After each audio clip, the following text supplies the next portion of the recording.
Hello po, good afternoon po mga bossing. Nag-vlog lang po ako ngayon dahil nagbabalak po kasi ako na mag-travel. Ngayon, i-renew ko na po sana itong passport ko. Ito po pala yung 1921 na Philippine passport natin nung araw. Ayan po. Panahon po ng Amerikano. Ayan po makikita ninyo, issue April 1921. Ayan po. Sa palagay niyo po kaya, ma-renew pa po kaya ito? Yan po yung hawak-hawak ko na pinakalumang passport po. Tapos meron din po mga ibang klaseng passport, kamukha po nito, mga official passport, no? Yan po yung mga official passport. Ayan po, no? Tapos, nakikita po ninyo,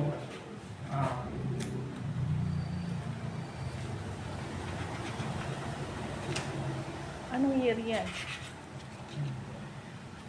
ayan po. Ang dami pong mga tatak na mga visa. Oh.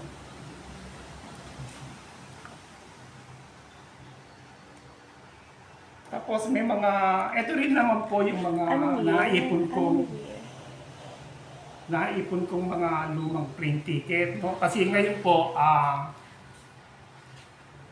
hindi na po mga ganitong klase, no? E-ticket na. E-ticket na.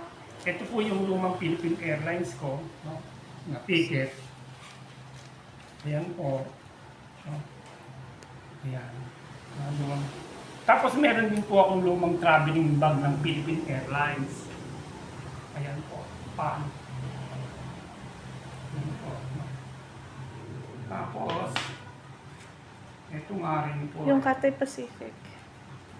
Tapos ito rin po, lumang memorabilia ng Philippine Airlines. Yan. Tapos may postcard din po. Ayan. Ayan. Then, ito po, wala na po ito eh, itong Pan Am. Ito po, may ticket po ako ng Pan Am. Tapos meron din po akong traveling bag ng Pan Am. Ayan po. Pan Am. Giveaway na airlines yun. Opo. Meron din po akong Cathay Pacific na ticket.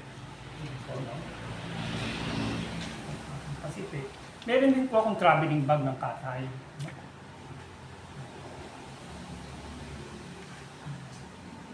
Tapos, alam niyo po ba, malalaki yung boarding pass ng araw. Ayan po yung mga example po ng mga boarding pass. Hanggang sa lumiit po siya ng lumiit, naging ganito na lamang. Ayan. Ayan po. Ayan po yung mga lumang maleta ko na ginagamit na pang-travel ng araw.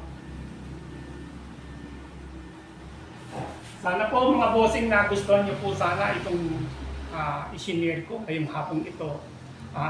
Ako nga po pala si Jen Makalinaw. Maraming salamat po. Paki-like na lamang po tapos mag-subscribe po kayo at paki-share na rin po. Salamat!